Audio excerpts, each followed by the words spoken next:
All right, everyone, we're going to learn some more about patient assessment and kind of the components of a full assessment. Today, specifically, we're going to talk about vital signs, devices to help measure vital signs, and then history taking.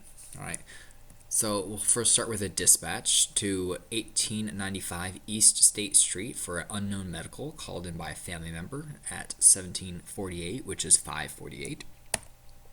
Daughter says she hasn't been able to reach her father, Mr. Lee, all day. She broke in. Oh, she committed a crime. What in the world? Seems not safe. No.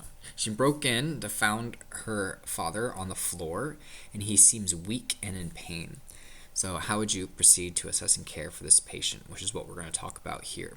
So, gathering patient information. We always the ultimate goal of providing medical care is to figure out what's going on with this person, right? So you use your senses and your communication skills. So some of the senses you can use is just looking at the patient. What do they look like? Do they look sick? Do they look engaged in the interaction you're having with them? Are they on their phone and not really paying attention? Is someone else called them, right?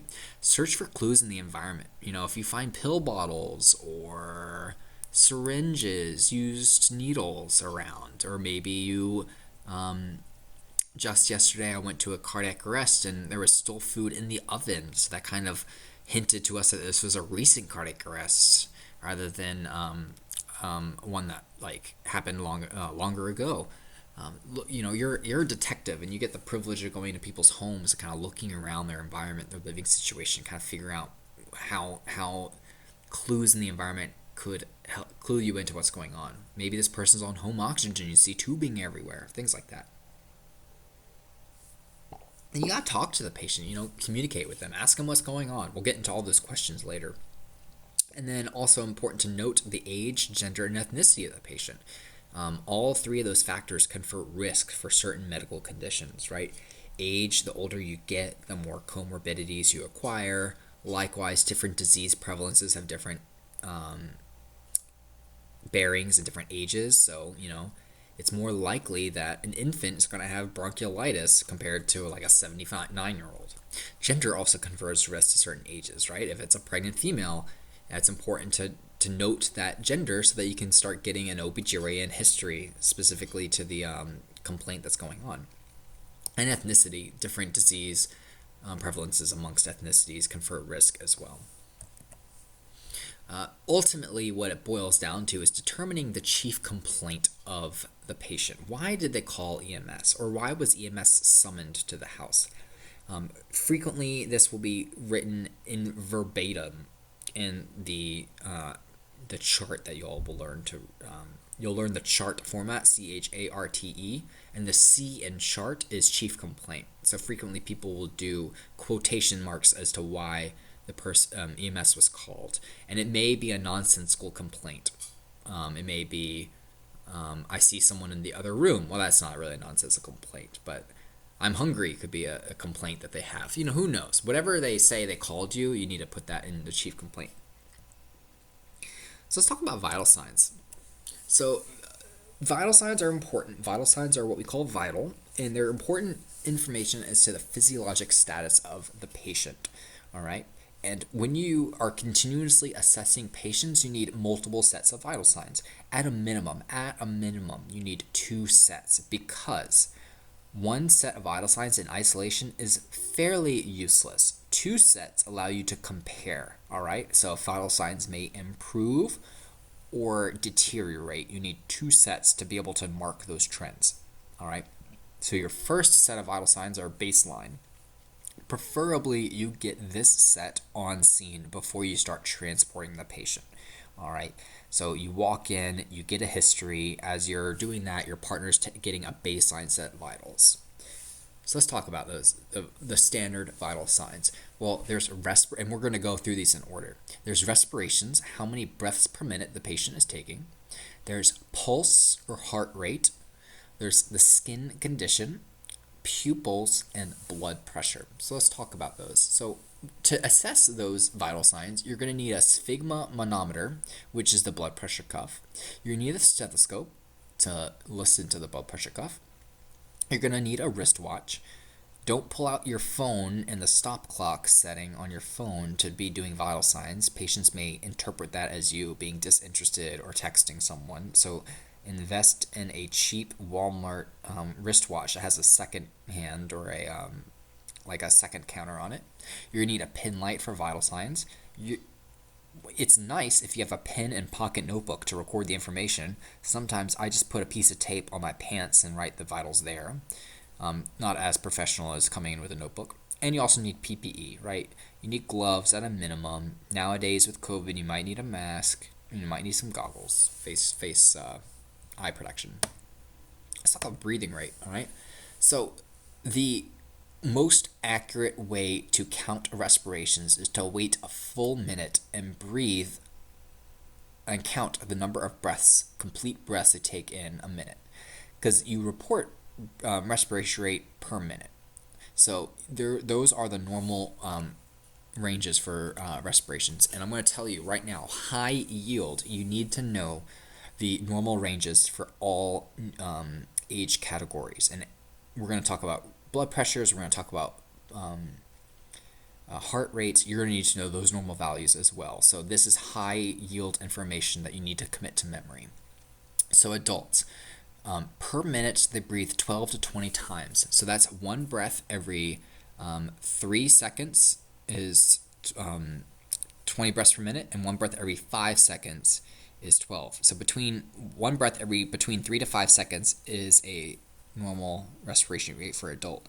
Now I'm going to give you a hint. When you learn about artificial ventilation with a BVM, you mimic one breath every 5 seconds. You mimic a respiratory rate of 12 because you're mimicking the physiologic respiratory rate. So when you learn an adult, I need to bag once every 5 seconds, you're mimicking 12. And so you can just kind of help that as a memory clue. For children, the normal breaths per minute is 15 to 30. Now that's a pretty wider range just because children encompasses 1 year old all the way up to puberty. All right. So someone closer to being an adult, like let's say they're 12, 13 years old, they're going to be closer to the 15 mark. But if they're 2 years old, they're going to be closer to the 30 mark. And that should make sense, right? The lung size in kids is smaller. And therefore, to get the same amount of oxygen, they're going to need to breathe more frequently to get the same minute ventilation, right? Remember, minute ventilation is respiratory rate times tidal volume. So their tidal volume is lower, so to get the same minute ventilation, you need to increase respiratory rate. Likewise with infants, 20 to 40 times a minute, and newborns is 30 to 60. So we classify newborns 0 to 1 month of age, infants 1 month of age to 1 year, children 1 to puberty, and adults puberty to death. All right? So, the most accurate way is to sit there for 60 seconds and count. That's not super efficient with your time. So usually we say 30 seconds is sufficient, multiplied by 2. It is not adequate to only do 10 seconds and multiply by 6 or 5 seconds and multiply by 12. You need to do 30 because respiratory rate kind of varies a little bit, and it can be a little challenging to get a good respiratory rate. So 30 seconds is sufficient. So observe the rise and fall of the chest, observe their speaking pattern. Are they speaking in full and complete sentences? Are they speaking in 2-word sentences? Are they having trouble breathing? Are they breathing fast? Are they working to breathe? Do you see intercostal muscles and retractions and accessory muscle use, nasal flaring? All these things you want to assess their breathing. Now, you need to be kind of subtle. You need to be kind of subtle when you assess respiratory rate, because if you are talking to the patient and like, okay, let me take a set of vital signs. First, I'm going to look at your breathing. They're all of a sudden going to be super self-conscious about their breathing, and it may not be completely accurate. Like if I just mention that you need to focus on your breathing, you're going to think yourself just listening to the lecture, oh gosh, I have to now focus on me breathing until my brain automatically kicks it into cruise control. Same thing with patients. So you need to be subtle about it. So my trick, and we'll talk about this later when we do a heart rate, is I take a heart rate pulse for 30 seconds as if I'm doing a full minute, and my second 30 seconds I take a respiratory rate, pretending like I'm still checking the pulse. So I get both a pulse rate over 30 seconds times 2, and I get a respiratory rate over 30 seconds times 2, and I get both with the patient only thinking I'm doing heart rate for a full minute. That way the patient doesn't focus on their breathing and try to act normal even though their breathing status may be abnormal. Quality. So things to look at their breathing. These are like terms we use to qualify the breathing. Does the breathing appear normal? Is it too shallow? Like, is the chest barely rising? Is it labored? Is it noisy? Are they making noises? Like, are they wheezing? Are they, having upper airway sounds, trying to breathe really fast? Does it look like they're working to breathe? Are they calm, cool, collected, like normal breathing? So those are kind of terms we use to qualify breathing. There's also rhythm. Is it regular? Is it once every 3 seconds on the dot-ish? Or is it, they take a deep breath and then a shallow breath and then they kind of pause and another shallow breath and a shallow breath and a deep breath and then 2 deep breaths? Is it just like does not make any sense? You need to qualify the rhythmicity of the breathing as well. Now, this is really important. If the rate or volume is inadequate, you must ventilate the patient. All right? So what does that mean?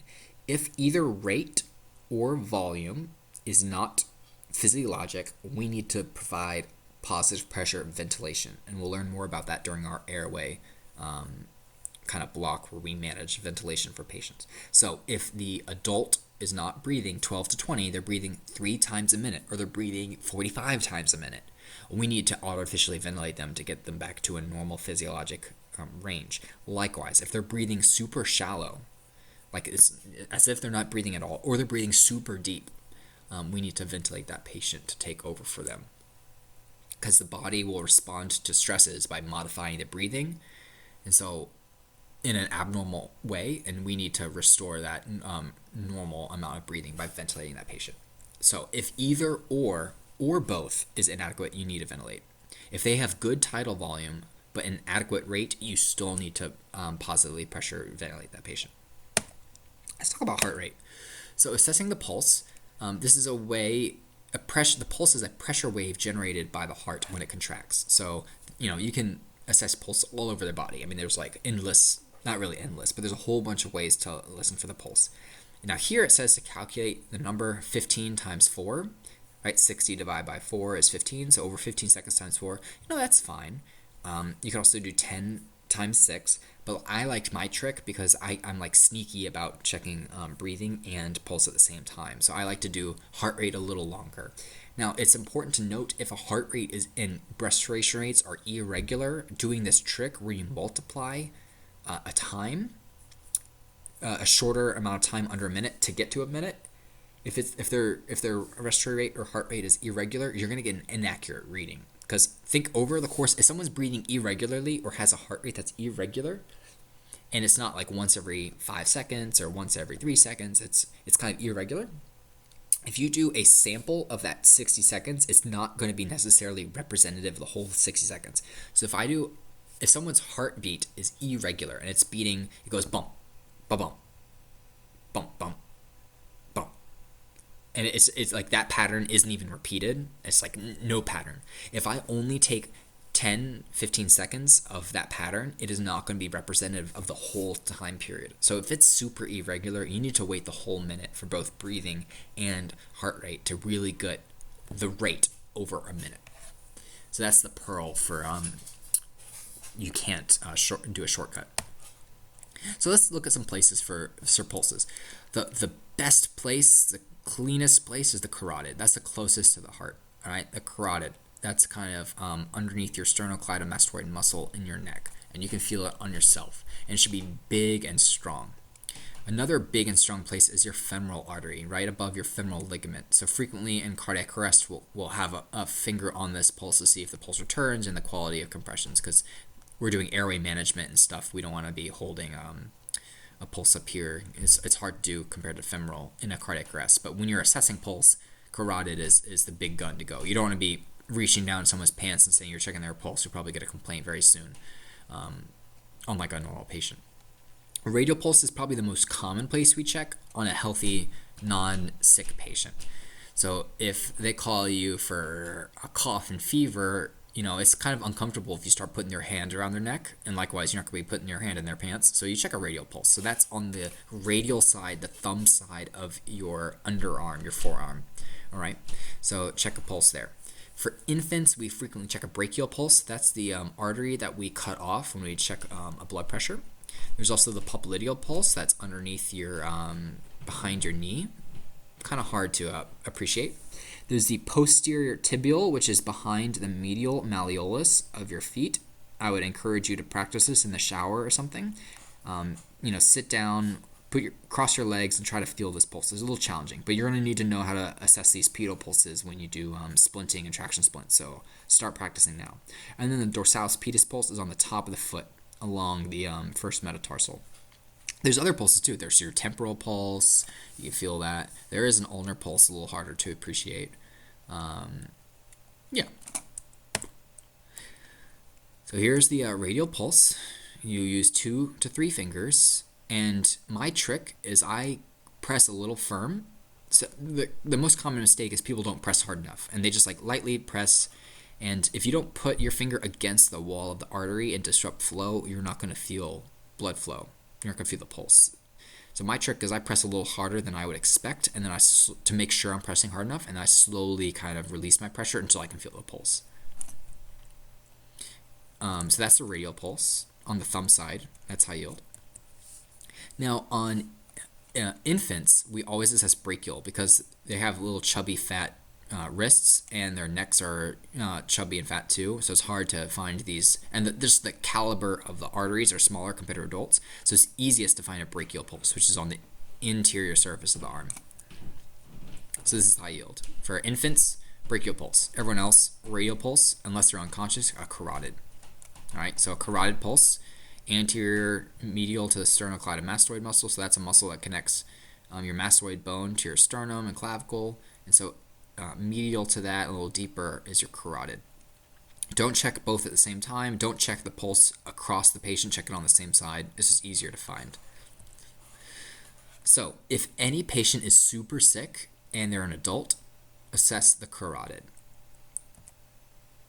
All right. So rate. So what we are assessing, we're assessing a rate, rhythm, and quality, strength of the pulse, kind of like breathing. We're assessing multiple characteristics.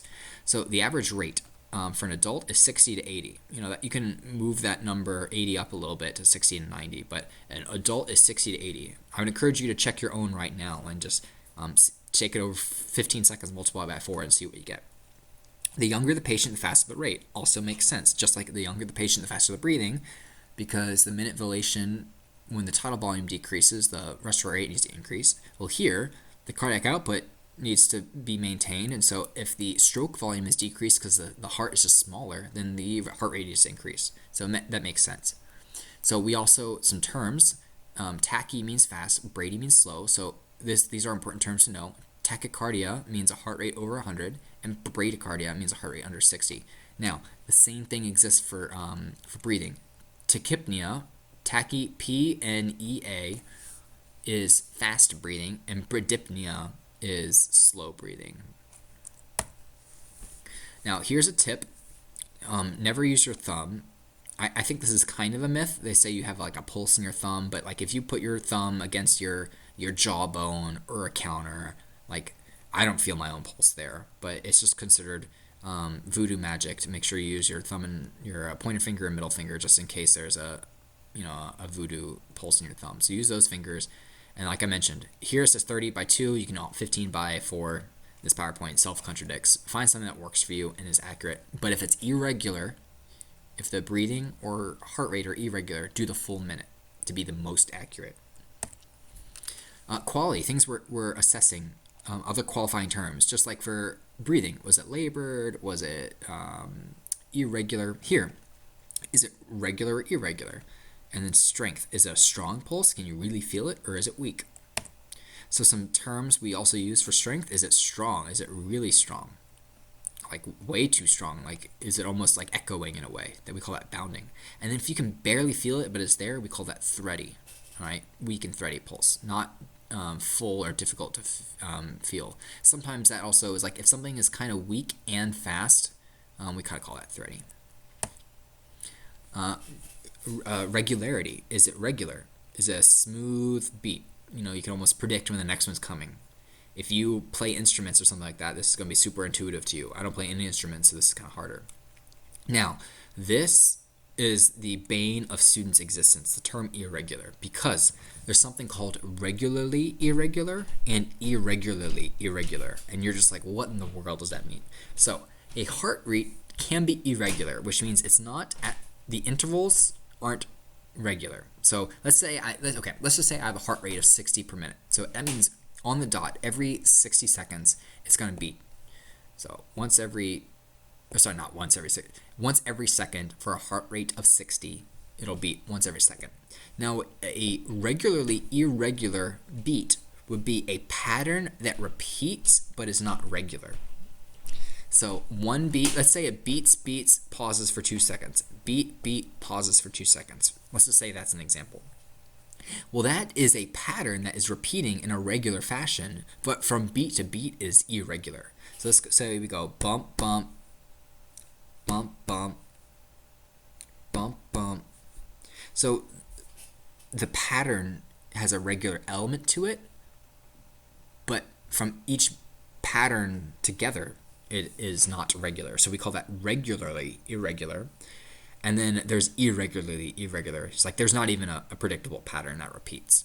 And this is just something that like infuriates EMT students understandably, because you're like, what on earth how can something be regularly irregular and irregularly irregular? It's just so super frustrating. You just have to take my word on it that these patterns exist, and you'll see them when you go out there. All right, so that's breathing and heart rate. Now let's talk about skin condition. So when we assess skin condition, your skin is kind of like a sentinel when it comes to your cardiovascular status.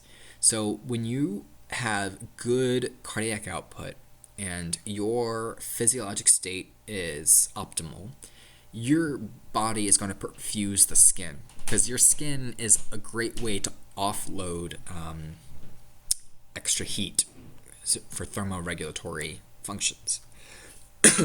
If you have any state of shock, and you'll learn about shock, or you're cold and your body needs to respond to some pathophysiologic stimulus, the first kind of organ that gets the short end of the stick is your skin, because it is a big reservoir for blood. But if we can shunt blood away from the skin, we can perfuse our other vital organs. Dermatologists would probably say the skin is a vital organ, but it's really not. I mean, you need your heart, your brain, your kidneys, your liver. So if we can shunt blood away from the skin in a pathophysiologic state, we will. That manifests in clinical symptoms. So when the skin changes color and becomes more pale, well, blood kind of gives skin, white skin, kind of a pinkish color, pinkish hue. For people with different complexions, that blood will make mucous membranes and nail beds, which are part of your skin, the integument system. They'll give them pinkish color too. Likewise, underneath like dark skin, for example, those patients, if they do get shunted blood, they kind of will turn more gray if they don't have that pinkish element in combination with melanin in their skin. Temperature, blood is a temperature sink. So if their skin is cold and abnormally cold, or hot, like maybe they're having a fever and they're offloading more temperature. So that's what we assess for. Another color thing would be like if they have too much, if they're flushed, like they're hyperdynamic circulation, they're like pumping their blood a lot faster, and therefore the blood is going through the skin a lot faster. Maybe they'll look redder, like people who blush, for example. When they blush, they're like increasing the blood flow to their cheeks to offload temperature in that way. And then condition. When we talk about condition, we talk about like the moisture and hydration status. Let's go through those. So skin color. Check the skin color. It should be pinkish. You can look at the palms of people's hands, look at the nail beds, the oral mucosa, conjunctiva. If you pull down the eye, for example, you can see the interior of the eyelid, that's conjunctiva. In infants, children, and people with darker complexions, I mentioned the palms of the hands, soles of the feet, but you can also check these as well. Some abnormal colors. So we're not just looking for pink. We can look for jaundice, so yellowing. That's a sign of liver disease. Pallor, so this is a person who has good circulation. This is pallor. Cyanosis is turning blue. So when people have poor blood flow to their extremities and are hypoxemic, things will turn a little blue. So that's like here, this kid has cyanosis around the lips, the hands and feet. Modeling is an interesting finding where it's kind of irregular and like a net of like a kind of reticular pattern along with different periods of being flushed and periods of being pale. And then flushing, I mentioned being like blushing. So these are all kind of colors. Skin temperature and condition. So when you look at the temperature, assess with the back of your hand. That's just like a sensitive area for you to check. It's hard for you to check on the palm of your hand because the skin is thicker compared to the back of your hand, and you have a glove on. So pull the glove back and assess temperature. Hot, cold.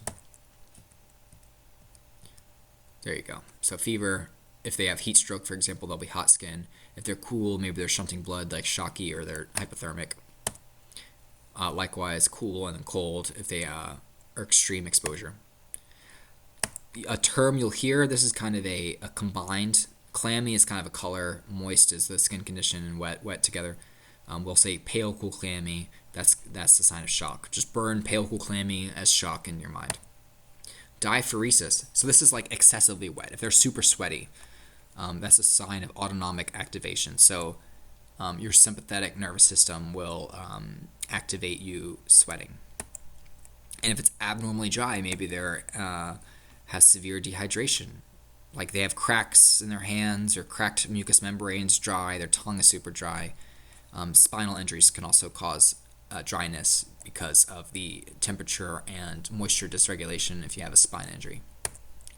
This is an example of someone who's diaphoretic. I mean, you can see the beads of sweat on him, right? So this is called diaphoresis. All right, so another thing in skin to assess, so you assess color, temperature, moisture, and then you assess cap refill.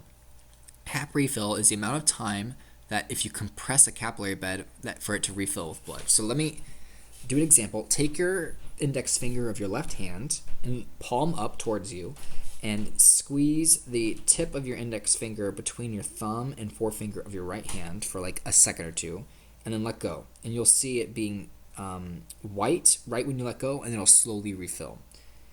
That's called capillary refill. All right. This is good for infants as well, just because they have good circulation in all their extremities. If you're cold or you have poor circulation in your hands, it'll be a delayed refill. So for me, I do it's under a second, and I have good circulation. All right.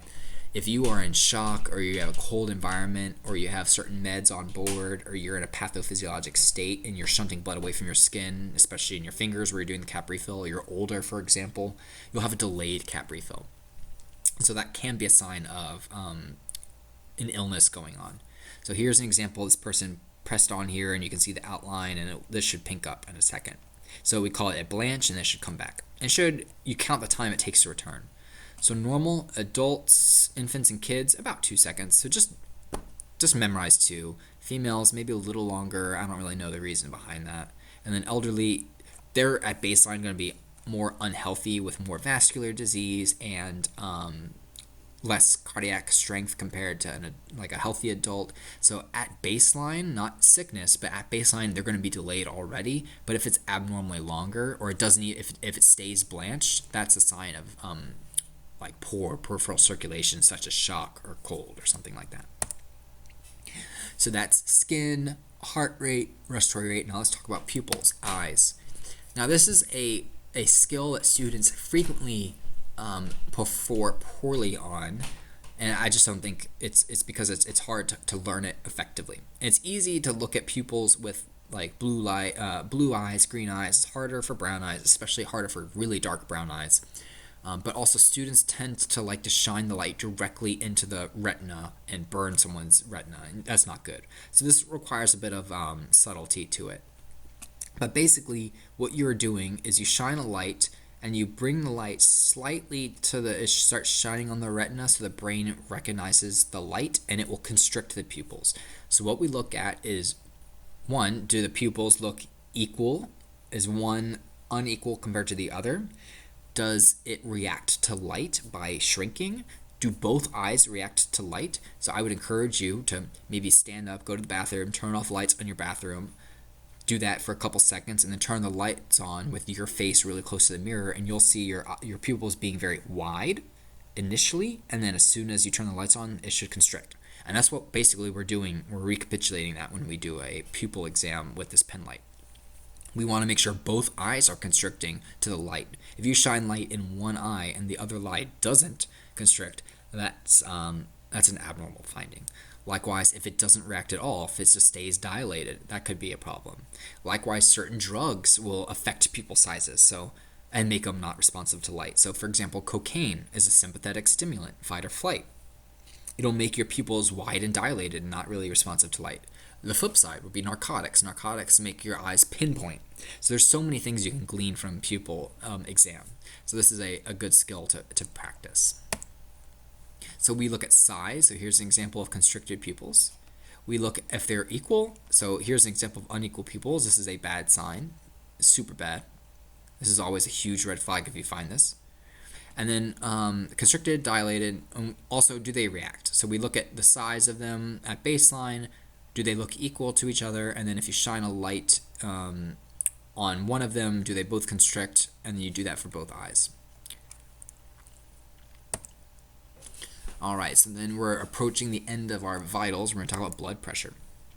So blood pressure is an important tool to trend improvement or deterioration of a patient. Think of blood pressure as a surrogate for cardiovascular status beyond your heart. Your heart has its own dynamics of how good blood is being generated or blood is being pumped out of it. Well, that's like a central dynamic variable, but we also need a peripheral dynamic variable, and that's blood pressure. And blood pressure is what determines perfusion of blood and oxygen to body tissues. You need to have a blood pressure. Blood pressure always gets a bad rap because the most common blood pressure abnormality is hypertension or high blood pressure, and people are on a whole bunch of medicines to try to lower it. But you can actually have too low of a blood pressure, and that can be dangerous. So blood pressure is an essential dynamic variable that needs to exist. All right, and its change can indicate improvement or deterioration in a patient. So blood pressure changes with age and health. So you always need to put the readings in context, and I would encourage you to pay close attention when you go on clinical shifts or when you do case scenarios with us, to pay attention to vital signs so you can build a repertoire of what is normal for different ages. It is really overwhelming when you're doing scenarios to memorize the normal ranges for every single age bracket and to be all ensconced in that, because that can distract you from the really important stuff that's going on in the scenario. But if you pay attention to it and you kind of build a library of what seems normal for patients, this will come to you in an intuitive sense. So I could look at a set of vital signs for a 5-year-old and just have an intuitive idea of what's kind of normal, because I kind of focus on trying to learn it and seeing many different types of patients. You start to learn that intuitive sense of what's normal and not. Now, when you take a blood pressure and something is abnormally high, it could just be they have a history of arterial disease. Or if they don't have a history of that and it's abnormally high, it could be a sign of stroke. It could be a sign of head injury. If you are super anxious or in pain, stress and pain can raise your blood pressure as well. Contrary to belief, people can't perceive their blood pressure being high. So some people say, oh, this activity makes my blood pressure go up. You don't have receptors that in your conscious control that can actually perceive that. So that's not real. They need a blood pressure cuff to actually measure that. That's why a lot of people walk around with high blood pressure chronically and don't know about it until they get screened and figure out, oh, actually I have hypertension. Now, abnormally low blood pressure can indicate shock, and you'll learn all the different types of shock in this course when we do our trauma block. But basically, shock is a pathophysiologic state that is your body's hemodynamics are not adequate to perfuse your vital organs, and then therefore damage occurs to your vital organs. That's what shock is. There's many different types of shock, and I'm going to defer that conversation until we get to shock and trauma. Blood pressure. How to measure it. So basically, your blood pressure reading has 2 numbers to it. So imagine a tube on the screen, and imagine blood flowing from the left to the right of the screen. So there's 2 kind of variables of pressure in that tube. there's the systolic or the peak number that occurs. So if I close off that tube, I have it I encircle that tube with a blood pressure cuff, for example, and I pump it above the intrinsic systolic pressure in that system. Blood will stop flowing distally to it. So let's say I have a tube. Let's say I have textbook blood pressure of 120/80, and I encircle that tube with a sigmometer that is pumped up to 130. Now, because the 130 is higher than the intrinsic pressure system going on, no blood flow will occur distal. All right? And so I take that 130 in my cuff and I slowly deflate it. And then as soon as I reach the blood's intrinsic pressure, blood will start flowing through again. And that's our systolic number. And that will keep going and keep going. And that's our systolic number. That's the top number. Now the bottom number is a diastolic. Now, once each pulse peak at the bottom, the trough of the pulse is your diastolic. So that's the bottom number. That's kind of the residual baseline pressure in the system. So the systolic is the pulse in the system, the pressure wave in the system when the heart beats, and the peak of that, and then the trough is the baseline when the heart is not beating. So how we do it is we take a blood pressure cuff, appropriately sized, appropriately positioned, so that you can hold the machine. You put your stethoscope on the brachial artery in the antecubital fossa, and you pump it up. And you pump it up and pump it up until you don't hear anything. All right? And then you let the air out. In the first point, you hear a sound as the gauge goes down, and you will practice this in class. That first sound is called Korotkoff sound, and that's the patient's systolic blood pressure. And basically, that sound is generated by turbulence through that tube when the pressure is at just under the systolic pressure. It generates turbulence because the vessel is compressed a little bit. All right. When the sound goes away, we have reached the diastolic because the flow is laminar again and not turbulent. So the sound goes away. All right, so that's important to note, what the sounds mean. So a normal adult blood pressure, so your blood pressure is probably something like 120/80, all right? Systolic greater than 140 is considered hypertension, and a diastolic over 90 is considered diastolic hypertension. Now these terms are actually outdated. We now consider over 130 to be hypertension, stage 1 hypertension, and over 140 to be stage 2. And then over 120 is pre-hypertension. So these, I wouldn't memorize this, but basically if someone has a diagnosis of hypertension, that just means their blood pressure is elevated from a normal physiologic status.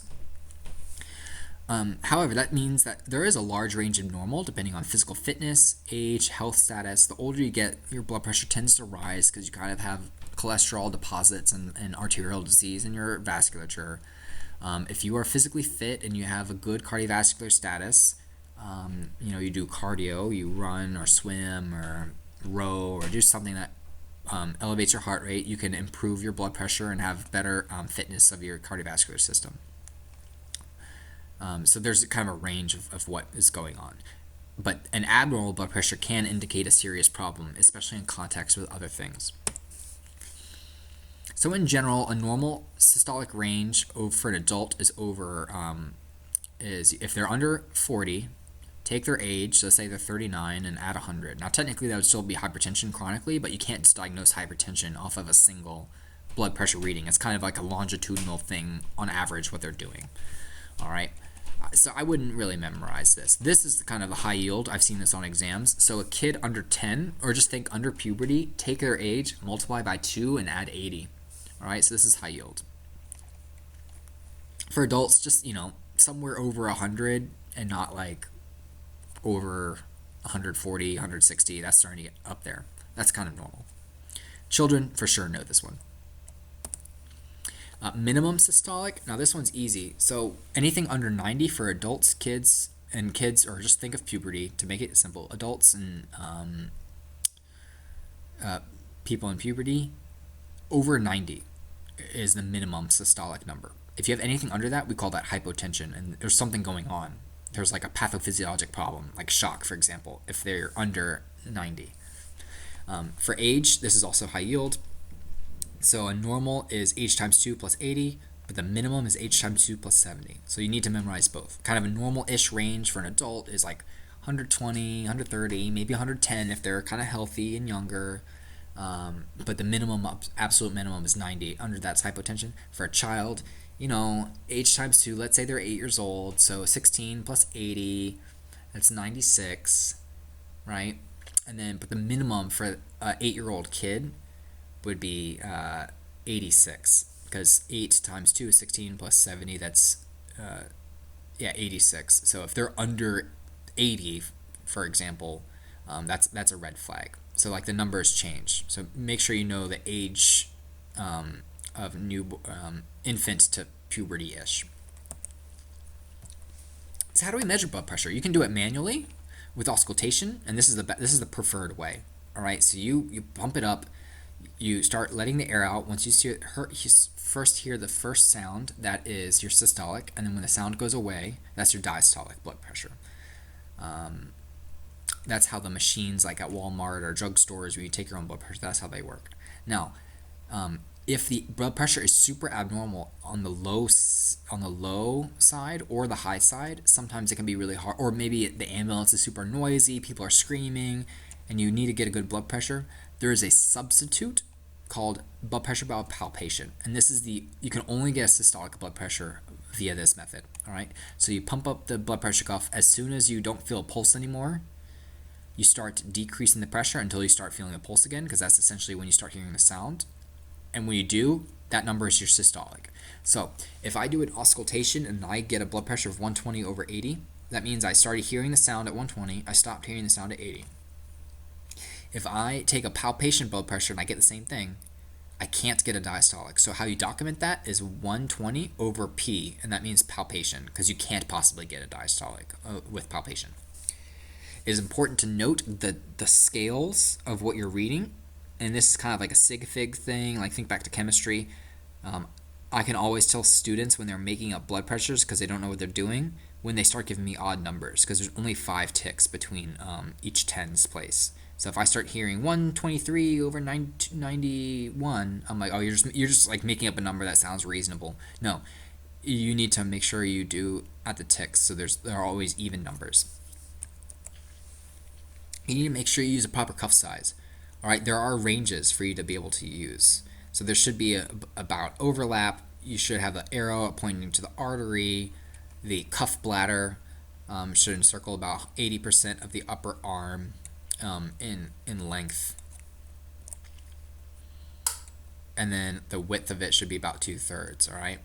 And then you have a little bit of space between the antecubital fossa for you to listen with your the elbow is called the antecubital fossa. So for your stethoscope. A cuff that is too small will give an abnormally high reading, and the flip side is a cuff that's too large will give an abnormally low reading. Think of it like if I have a cuff that's too big, I'm gonna keep pumping up, and before it even starts constricting the vessel, there's going to be a whole lot of pressure in the bladder itself. So that gives you it can just alter your readings. Likewise, the flip side, if it's too small, it'll give high reading. So this cuff is too small, is what it's trying to say.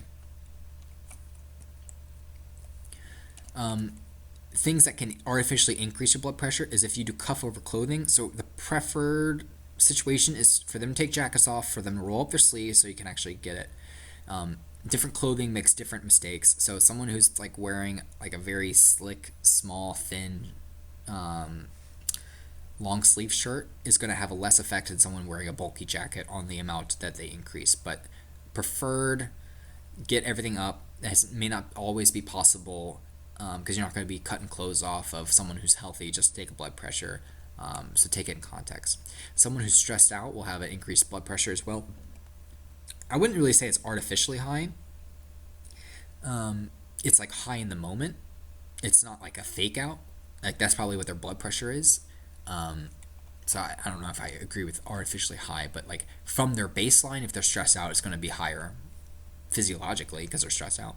Caffeine, likewise, I'd say that's a physiologic from the drug itself would increase your blood pressure. These are certainly artificial. It kind of skews your numbers, kind of like overclothing. If your back or feet is unsupported, and they're not like in the correct position, that can increase it. Talking increases it just because of the pressure generated in the chest kind of artificially changes what's actually going on in the vasculature. And ideally, someone's resting. If someone walked up a set of stairs and then called 911 and you got there, or let's say they called 911, you get there and then they like walk up a set of stairs or walk down a set of stairs to get to you, and then you check it immediately, that activity is going to raise it physiologically, but it's not really what's going on. So you should rest a little bit. Of course, we don't wait 5 minutes for every patient before we like start interacting with them and taking a set of vital signs. So take it in context, especially when you're trending vital signs. So I already kind of talked through how to auscultate a blood pressure. Make sure your earpieces are angled forward in your ears, and we will practice this. Don't worry. You wrap it 1 inch around the antecubital fossa. You palpate the brachial artery and make sure in the right place. You pump it up, and then you listen for that first sound that goes away. All right. So the sounds when you're hearing blood pressure. If you just put a stethoscope on the antecubital fossa, you're not going to hear anything, and that's normal. But when the first sound, when the cuff is above the systolic, you're not going to hear anything. But when it's equal, you'll start hearing the carotid cuff sounds. That's your systolic. Turbulence in the arteries what generates that sound. And then when your cuff pressure is less than the diastolic, there's no turbulence anymore, and so that's your diastolic when you stop hearing that sound.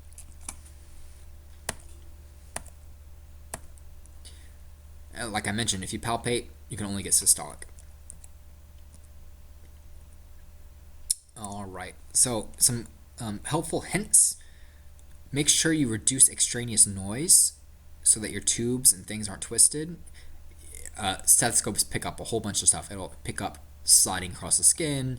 If the sphygmometer tube clashes against the skin or another tube, it'll make a noise. Hyperextend the elbow to make the artery less deep relative to everything else, bring it more closer superficially to the surface. Don't rely on the needle bouncing. That's not good. Sometimes people just look where the needle is bouncing. And yeah, palpate the brachial artery before you put the stethoscope on it. This is an important thing that students often overlook, but it's an important consideration that makes you a critical thinker when you're actually assessing patients rather than just a note monkey. All right? So, orthostatic set of vital signs are 2 sets of vital signs with someone laying down and standing up. Laying down or supine and standing up. So, someone standing up plus one of these two. All right? You should always do this when you expect the patient's volume status to be low. And that can occur when people are shocky, if they're hypotensive, if they're bleeding, so they're losing volume, they're vomiting or diuresing, they are losing volume. If they're just dehydrated because they haven't eaten or drank anything, like they ran a marathon or something. If they got heat exposure, it's a super hot day out and they're sweating a bunch, they can lose fluid from that. Or they're passing out because a cause of syncope is hypotension. So anytime you expect the overall fluid status of a patient to be low, obtain a set of vital signs.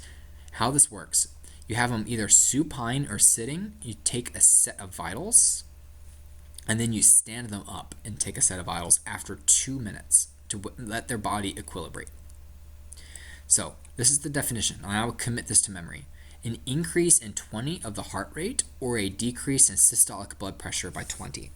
All right, so if I take a set of vital signs in a little old lady who has a fever and cough and doesn't have good appetite, and she's sitting down and her heart rate is 120 because she has a fever, her systolic blood pressure is 140, I take a complete set of vital signs to get my history, and then before we leave, I say, let's take a set of orthostatics. So I stand her up, I wait 2 minutes for her body to re-equilibrate, and then I take another set of vitals. Let's say her heart rate goes to 160 and her blood pressure drops to 110. She is now orthostatics positive. And this is super high yield because this is no longer a BLS patient anymore. These patients need fluid. Orthostatic positive signs means the patient is fluid down. And to fix being fluid down is they need an IV fluid bolus. All right, and EMT basics can't do that. So anytime you suspect fluid status is down and then you do orthostatics, 20 increase in heart rate, 20 drop in systolic blood pressure, and you do the protocol of orthostatics correctly, you don't take a heart rate immediately, you wait a minute or two for them to equilibrate, and they're positive, you need to call paramedic ALS. If someone if they're already hypotensive, like 90 or something, or 80, they're going to be orthostatic, most likely. So you don't need to do orthostatic vital signs on them. All right, they're going to need fluids anyway. They're going to be a ALS patient anyway. I don't know what in the world this is. Reassessment of vital signs. This is high yield. Commit this to memory. Every time we do a scenario, we're going to ask you this, so just burn it in your brain. Any stable patient, you assess vital signs once every 15 minutes. For unstable patients, you assess vital signs once every 5 minutes.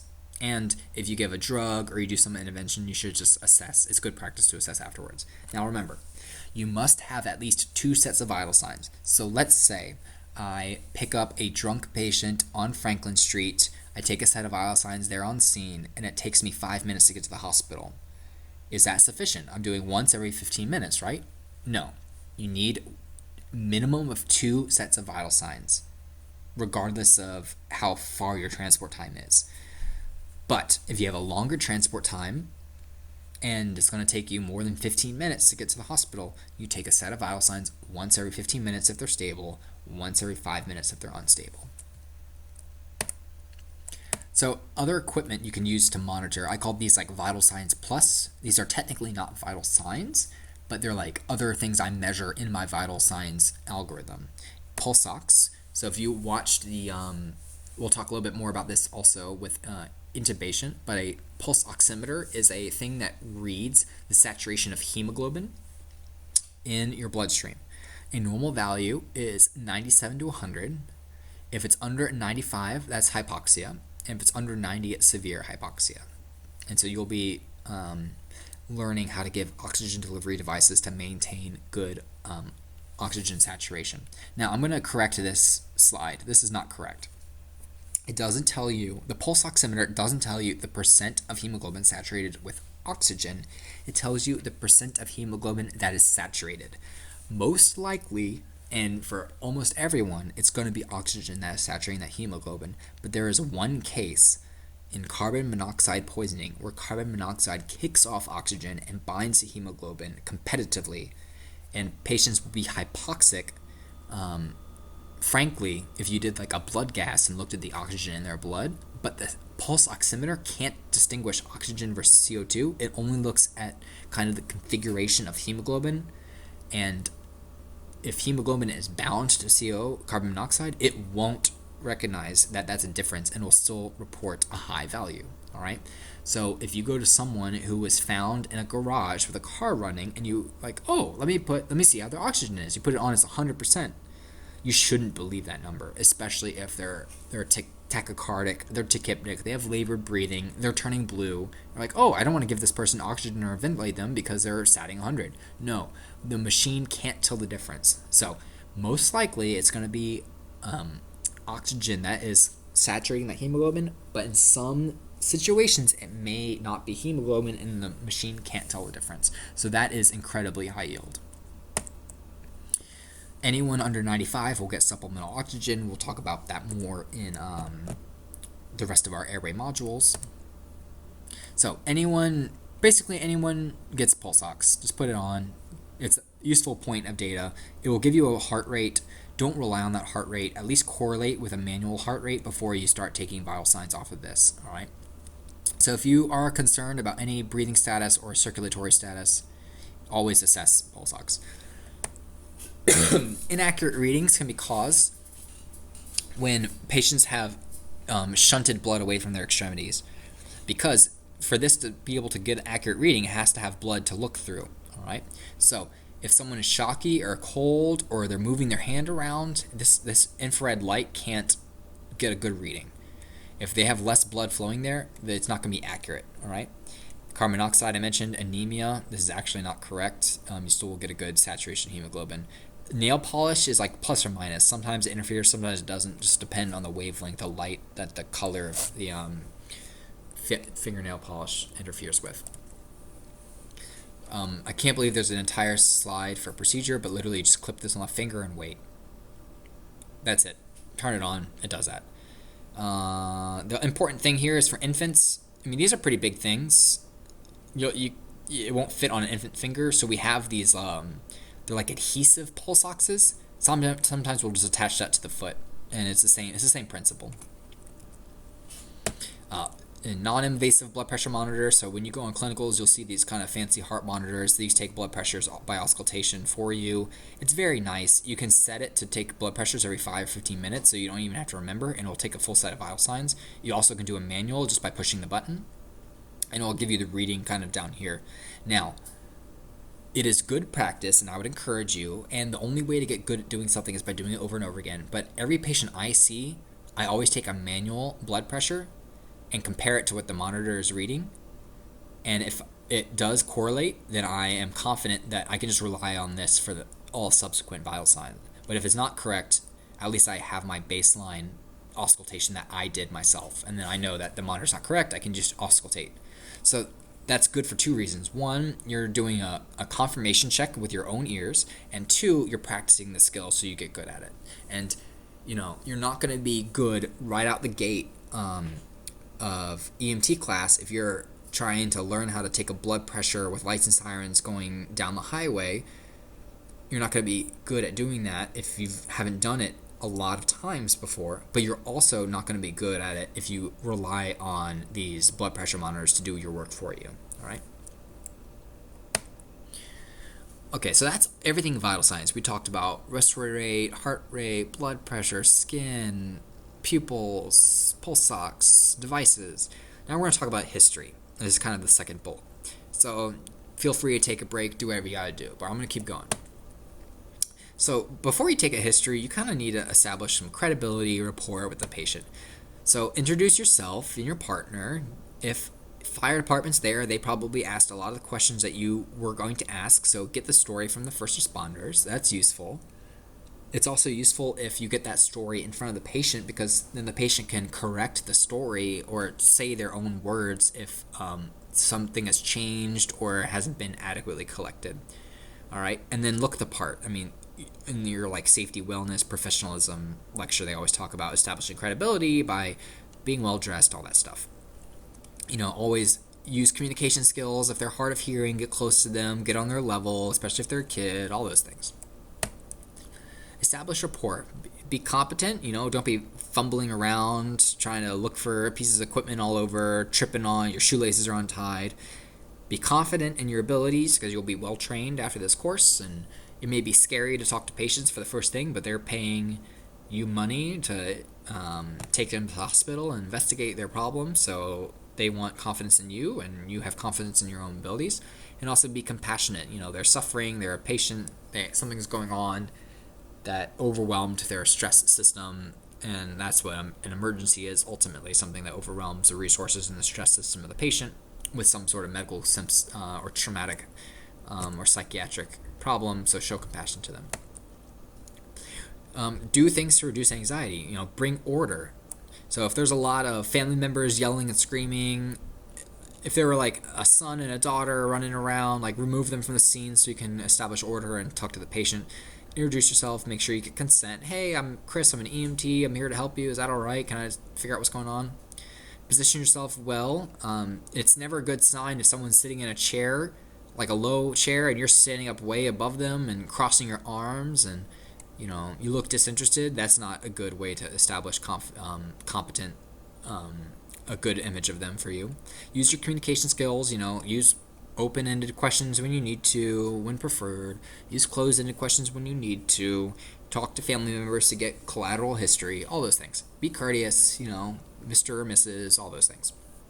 Use touch when appropriate. Don't be feeling up patients unless it's appropriate. So, don't go straight to listening to breath sounds or feeling a carotid artery if they're a conscious person. You could start with, oh, hi, I'm Chris, nice to meet you, can I feel your pulse while you tell me what's going on? And that's an appropriate touch because you can feel their heart rate, and then you can also assess their breathing rate, like I mentioned.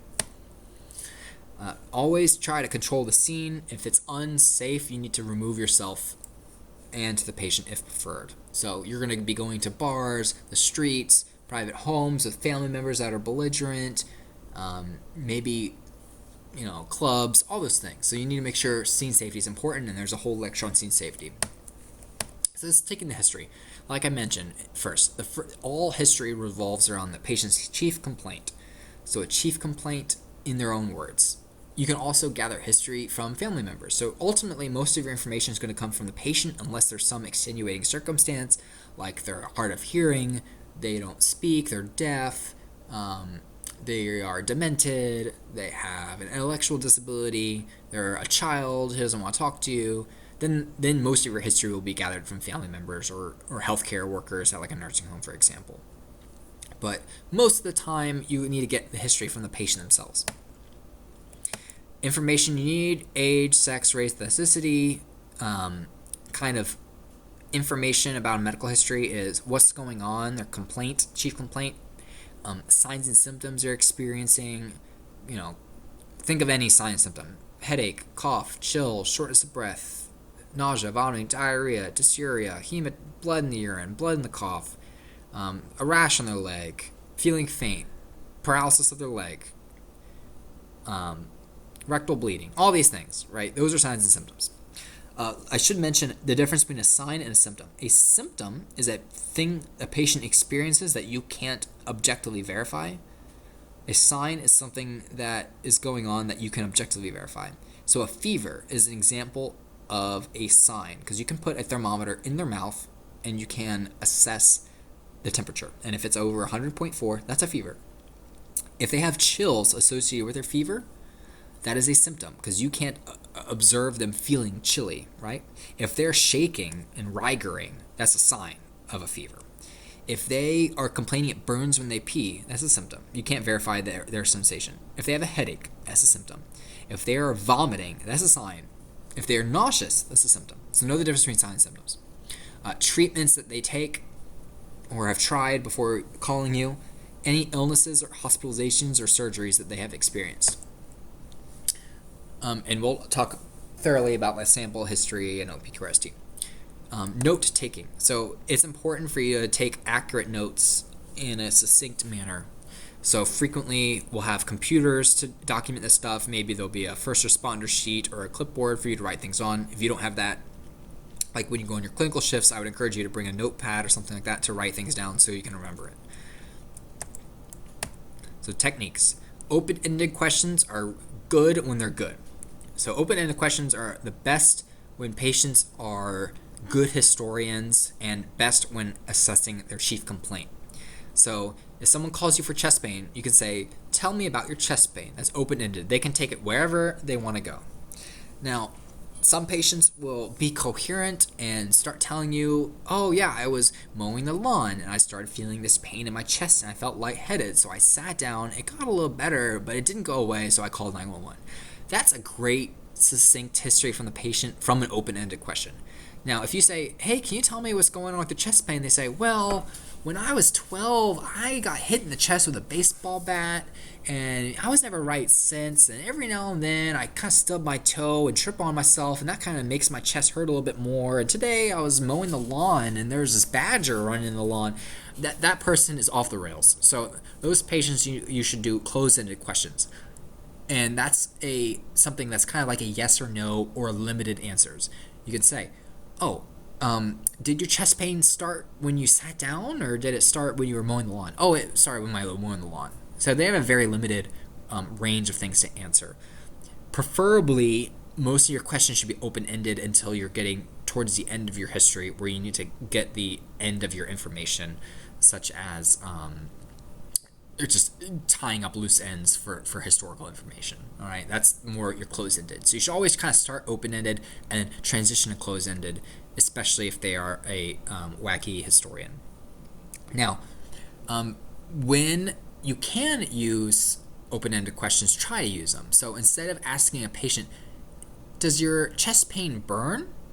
Does your chest pain feel sharp? Does it feel dull? Those are all closed-ended questions, but you could replace that with an open-ended question like, tell me what your chest pain feels like.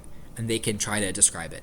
But sometimes patients just aren't, they don't read the textbook, they don't know how to describe things. So let's say, can you describe what your chest pain feels like? That's an open-ended question. And they say, oh, it hurts.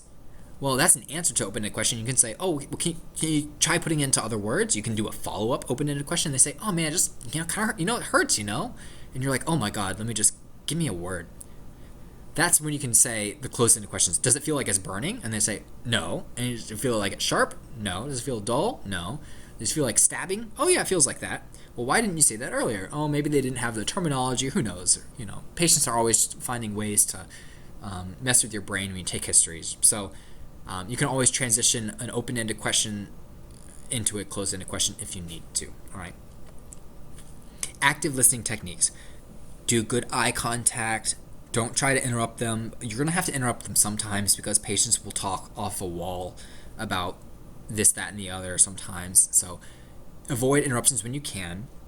Repeat or reflect what the patient says. So that's a really good skill, especially like at the end of your history taking, to reflect what you hear to them. So let's say that patient who was having chest pain when they were mowing the lawn sat down and got a little better, and you're like, let me just make sure I get this straight. So your pain was the worst when it was outside, and you sat down and it got better, but it didn't go away. And they're like, oh yeah, that's exactly what happened. So it's good because then they feel like you're listening and you're showing empathy while you do that. And they can correct anything that changes. Like, oh, and when you came back in, you felt a little lightheaded. Oh, no, I was lightheaded when I was outside. I wasn't lightheaded when I came in and sat down. Okay, and then that really clarifies things, so you can really make sure everything's correct. So basically, our standard technique is using sample. We assess signs and symptoms. Remember, signs is objective, symptoms are subjective. We assess their allergies. So allergies to medications, foods, bees, seasonal, all a comprehensive allergy history. Any medicines they take, prescribed.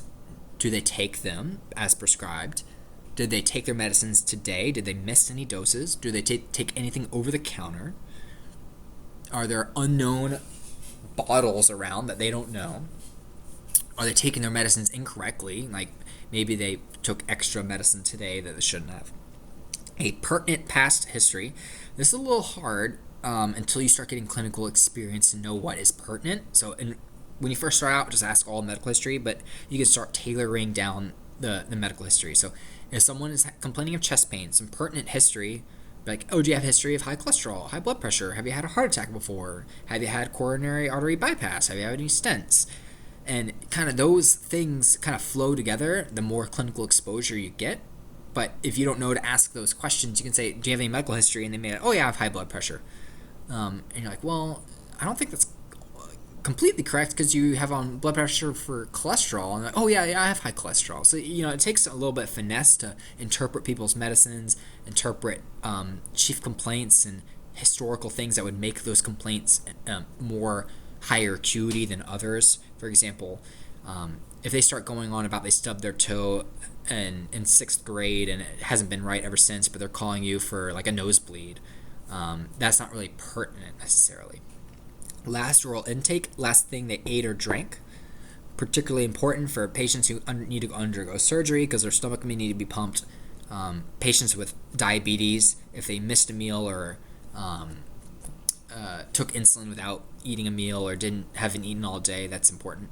And then events leading up to this, I would say the situation is important. Injury is more for trauma, but this sample can be used for medical and trauma patients. So events leading up to what's going on.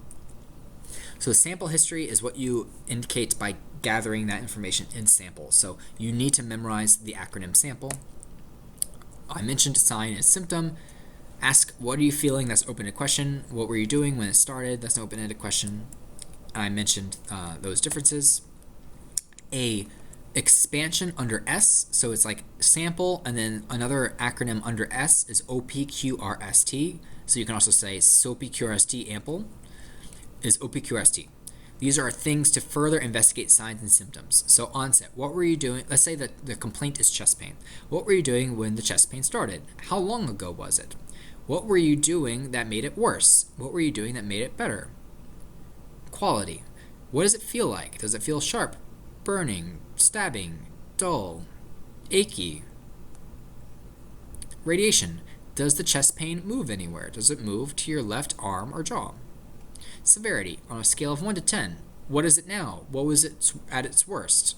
Has anything made it better? Has anything made it worse? Time. Does it come and go? What were you doing when it started? Those are questions to ask. Now, like I mentioned, try to start these out with open-ended questions. Of course, severity is a scale of 1 to 10. That's a close-ended question. Radiation. Don't ask the patient, does your pain radiate anywhere? 1, they'll be like, what the hell are you talking about, radiating? 2, don't say, does your pain radiate to your jaw? They're going to be like, first of all, what is radiating? And no, it doesn't radiate to my jaw. But if you say, does your pain move anywhere? They're like, oh yeah, it moves to my left arm.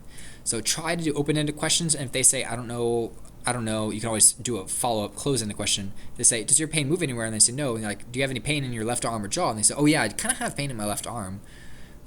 Then you kind of discover that they actually do kind of have radiating pain. So start open if you can, then go to close. Not all questions are relevant to every situation, right? If someone is having breathing difficulty or a fever, you're not going to ask, does your fever radiate anywhere? Does your breathing difficulty radiate to your stomach? That doesn't make any sense. But basically use the framework OPQRST for a sign or symptom and go through that to gather as much information. So here is what I just went through. So onset, what were you doing? Provocation, better or worse? Quality, what it feels like. So this is open-ended, and then you can, if they say, I don't know what it feels like, you can give options. Sharp, burning, pain, dull. Radiation, don't say, does it radiate anywhere? Patient's going to look at you like you're nuts, all right? Just say, does it move anywhere? It's my pet peeve of students when they say radiate, as if they're talking to a patient. I'm like, no, don't use that. They're not going to know what it means. Severity, scale 0 to 10, 1 to 10, how would you rate it? And then time, how long, does it come and go? What were you doing when it started? That's kind of time. Allergies, so we're going through samples. So we did SOAPy QRST, now we're doing the ample of that. Allergies, are they allergic to meds, foods, environmental agents? Sometimes patients will have medical alert tags. Always look for that. There'll be important information on it. Meds, like I mentioned, prescription, non-prescription, over-the-counter, supplements that aren't FDA approved, like are they taking essential oils or some nonsense like that. And then illicit drugs, cocaine, methamphetamines, smoking, heroin, all that stuff. Pertinent past history, like I mentioned, underlying diagnoses they carry, any surgeries they've ever had, if they've ever had trauma, do they have a primary care physician? So it's very different if you go to someone who is 71 years old and you go there and they're having crushing 10 out of 10 chest pain that started when they're sitting there watching TV. And you ask, oh, do you have do you have high blood pressure? And they say, no. Have you ever had a heart attack? No. Have you ever had high cholesterol? No. My cholesterol's good. Have you ever had open heart surgery? No. Well, when's the last time you saw a doctor? Oh, I've never seen a doctor in my life. Well, maybe they actually have all those hypertension, high blood pressure, things that confer risks to a heart attack, but if never been to a doctor, it's never come to attention. So sometimes that can be a clue. If someone doesn't get regular medical care, like their health status may be worse than they actually think their health status is. All right. Likewise, if someone has really good patient care follow-up with a primary care doctor, their medical history is probably more up to date and more known than someone who's never been under a doctor's care. So that's kind of important to know. Ask, do they have any medical problems, any surgeries, right? Last oral intake, I mentioned this for diabetes. Last ingestion, solid liquid, roughly amount. If someone's shocky, you're going to undergo surgery from a trauma, and we need to know how much is in their stomach, how long ago it was, because that could affect intubation in the hospital and the OR and stuff, right? Very important if they need to go to the OR. So, someone who, if they stubbed their toe and they called 911, last oral intake really isn't that pertinent, but still ask it just in case. And then events leading up to the illness or injury. What were they doing prior to it happening? Was there anything weird going on? Any weird feelings? I mean, that's kind of sign and symptom, but basically get the story of what's going on. If there are sensitive topics or other special challenges, so drug abuse, especially if police are involved, they may not be forthcoming. You also need to be a detective when you're on scene. So like I mentioned, I had a cardiac arrest yesterday, like a young female. We had no clue why she cardiac arrested, and we were there for 20 minutes, and then kind of came rolling out under the couch was a syringe filled with a liquid and a spoon and a lighter, and so then we were like, oh, maybe this was a heroin overdose. So you can ask the patient if they're conscious, but oftentimes when you are a EMT going to someone's home, you need to look at your clues and surrounding. Sexual abuse. If someone calls you for a rape or abuse, they may not be super into telling you all the events of what's going on. So it's important to establish rapport and compassion for those patients, and getting the necessary information without causing undue emotional stress for the patient. And physical abuse, especially elderly or kids, that can be a sensitive topic. For child abuse, the parents may have a weird story, like, oh, this 2-year-old grabbed a pan full of boiling water and poured it on themselves. Like, that story doesn't really make sense. You still document what they say, but you always alert the possibility of abuse. But those are sensitive topics to when you are investigating. It's important to remain non-judgmental. Like if you ask a question like, you weren't doing heroin, were you? That comes off judgmentally, and they'll be like, well, I was doing heroin, but because you mentioned that, I'm not going to say yes I am, because you might think less of me or something like that. Some patients may not care what you think of them, but to be most comprehensive and most professional, try to remain non-judgmental how you ask questions. Sometimes you just like inadvertently sound judgmental in your tone, and so it's always important to give feedback to your partners, or for them to give feedback to you if you how you give histories. And then only ask questions relevant to the assessment and emergency care of going on. Special challenges. Some patients may be silent, they don't talk to you at all. Some patients may talk their head off and are talking nonsense. That could be a symptom of something, right? Or a sign, like they're having a psychotic event. But some patients just are super talkative. Patients may have multiple symptoms. We call that a pan-positive review systems. Like, do you have a headache? Yes. Do you have a stomach ache? Yes. Nausea, vomiting, diarrhea? Yes. Does it hurt to pee? Yes. Can you not pee at all? Yes. Are you bleeding when you pee? Yes. And you're like, there's no way you have all these symptoms. You're saying yes to everything. Or, they're having an actual heart attack, and they have chest pain, breathing problems. They're passing out. They vomited. They are flushed and diaphoretic. Like, you're not going to do OPQRST for every single symptom.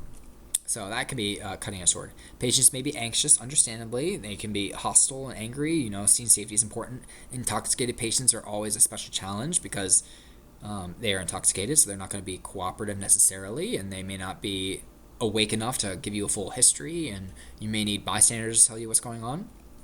Patients who is excessively tearful, make sure you are compassionate. If they're depressed, that's probably more silent. They're not going to be telling you everything that's going on, especially if you're there for a suicide attempt. They may be they just be going through a rough time in their life, and it's just the worst day of their life. They did a suicide attempt, it didn't work, and now EMS was called, and they're going to be committed. Like, understandably, they're not going to want to talk a lot, but, be compassionate. Try to get what you need to get. If the story is confusing, right? I mean, a lot of the times we go to patients, their story just doesn't make no sense. For example, we had a call the other day where someone said someone was choking, and they started doing CPR on this person, and then fire department just gets there, and the person they said they were doing CPR on wasn't there, and we were like, are we in the wrong place? And we started calling communications, what in the world's going on? And it turns out this person was hallucinating all these things, and so it was just confusing at the time. We're like, oh, is someone like literally dying somewhere in this building, and we can't find them, and we're in the wrong place? Patients with limited intelligence, like intellectual disabilities. Language barriers is always hard, super hard. There are sometimes interpreter services you can use. Family members may be able to interpret for you. If someone has a hearing impairment, you got to talk loudly. Make sure they have their hearing aids. They don't always work the best. Visual impairment, if they don't, make sure they get their glasses. They can see you. Frequently, people with hearing impairments will try to read lips, and so if they have hearing and visual impairments, make sure their senses are up to date with all their tools at their disposal. Friends and family members can be good allies and good historians of what's going on and good advocates for the patients, but they can also be in the way, so that's cards. And likewise, peds are hard because you're like a veterinarian when you're a pediatrician. Kids are just wild, right? And so Of course, like a teenager is considered peds, but they're not really a pediatric patient. But like a 3 month old, like you can't ask the 3 month old, does your stomach hurt? Does your head hurt? Like you just have to use a lot of objective signs in that situation. Likewise, with elderly patients, dementia, all these sensory impairments can be challenging. Let's follow up from that Mr. Lee who passed out. So his ABCs are intact. We get a collar. Look at his blood pressure. Does that look normal to you? That's a little elevated. His heart rate, I'm okay with that. It's irregular. His skin is normal. And he has left hip pain. Oh, well maybe his left hip pain is calling it as hypertension. He's allergic to, so we're doing a sample history. He's allergic to penicillin. He had both of his joints replaced in '89. Busy year for him. And then he fell this morning and transport is unremarkable. So he probably broke his hip or dislocated his hip joint. And that's the surgical history. So that's a sample. And they didn't give us so much OPQRST stuff, but basically you could have done that with the left hip pain. When did it start? Does it radiate anywhere? Severity 1 to 10. They don't say that. Maybe it's a 10 out of 10. Yeah.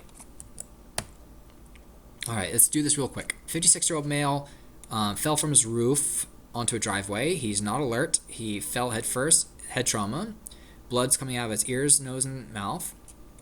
His gurgling, that's not good. His wife says she's now screaming frantically. He's hypertensive and he's bradycardic. Whoa, that's not good. That doesn't make sense. His blood pressure is really high, but he's not beating that fast. He's also tachypnic. His oxygen's low. So we need to give this person oxygen. We need to establish an airway. We need to ventilate him because he is poor movement and he's tachypnic. And he's also warm, dry, and blue. So he definitely needs oxygen, supplemental oxygen.